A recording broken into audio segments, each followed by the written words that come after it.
আসসালামু আলাইকুম। আশা করি সকলে ভালো আছেন। আজকের নতুন ভিডিওতে সকলকে অনেক অনেক শুভেচ্ছা। আজকে আমি আপনাদেরকে দেখাবো ইন্দোনেশিয়ান এসপান নেপিয়ার হাইব্রিড ঘাস। এই ঘাসটি প্রায় রোপণ করেছিলাম। আপনারা দেখতে পাচ্ছেন এই ঘাসের জমিতে আর নতুনভাবে কোনো কাটিং রোপণ করিনি। প্রথমবারই যে কাটিং রোপণ করেছিলাম সেখান থেকেই আমি ঘাস কেটেই চলতেছি। আমরা মূলত এগুলো কাটিংয়ের জন্য এত বড় করেছি। ঘাসগুলো দেখতে পাচ্ছেন, ঘাসগুলো প্রায় কাটিংয়ের উপযুক্ত হয়ে গেছে।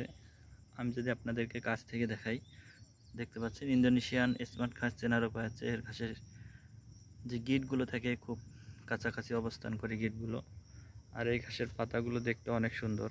মূলত বর্তমানে বাংলাদেশের সেরা ফলনশীল ঘাসের মধ্যে নতুন যে জাতের ঘাসটি হচ্ছে এটি হচ্ছে ইন্দোনেশিয়ান এসপান নেপিয়ার হাইব্রিড ঘাস।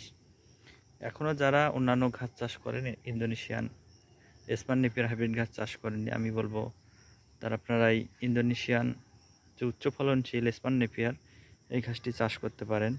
এই ঘাসটির এক ঝোপে যে পরিমাণ ফলন আসে অন্যান্য ঘাসের 4 থেকে 5টি ঝোপ কাটলেও আপনি এই ফলনটি পাবেন না।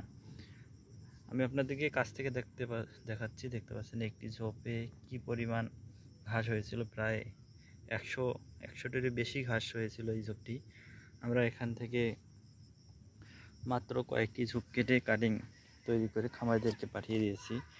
আপনারা যারা উচ্চ ফলনশীল এই ঘাসটি চাষ করতে চান, এই ঘাসের কাটিং নিতে চান, তারা আমাদের দেওয়া স্ক্রিন নাম্বারে ফোন করতে পারেন। আমাদের ঠিকানা হচ্ছে দিনাজপুর জেলা শ্রীমঙ্গল থানা 3 নম্বর ফজ্জামপুর ইউনিয়ন। আমার নাম হচ্ছে মোহাম্মদ সেলিম কবির শাহ।